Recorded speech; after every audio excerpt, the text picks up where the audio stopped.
first time I became aware of Jim Chapin was back in 1963-64 when I first started playing drums. I was going through the Rogers drum catalog, and they had a picture of Jim with the Phipps practice set, Frank Eppolito practice pads, which Jim endorsed for years, and of course he played on Rogers drums at the time. I then was reading an article a few years later in the 70s by the drummer. It was an interview with the drummer of the Jefferson Airplane, Spencer Dryden. And before Dryden joined the Airplane to play rock drums, Spencer was actually a jazz drummer. And he also gave lessons.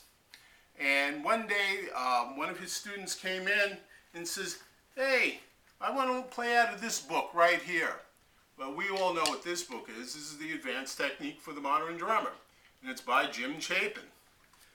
So Spencer looks at it and says, "Oh yeah, this is a good book."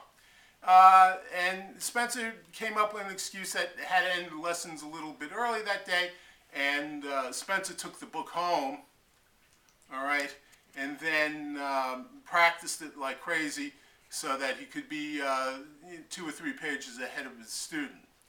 I also remember seeing Jim's albums, the 33 and a third records, okay, all the different ones that he did, especially the one with him with the orange Sparkle Rogers set.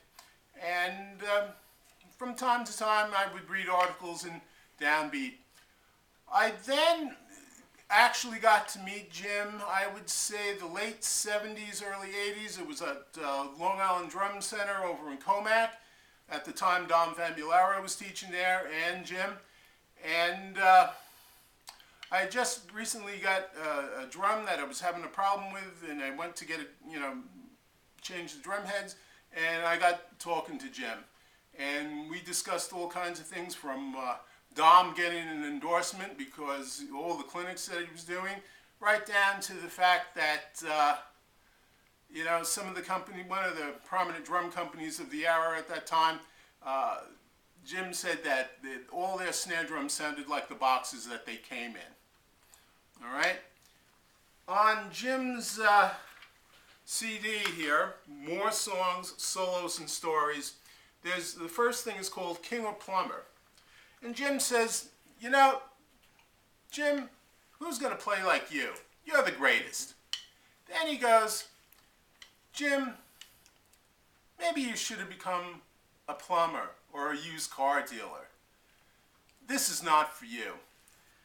And with Jim's charismatic personality and everything, we all would have become plumbers.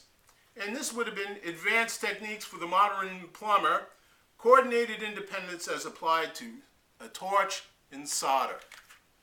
Jim, we thank you for everything that you taught us, and we won't forget you, and I'm sure you're practicing where you are right now, Jim.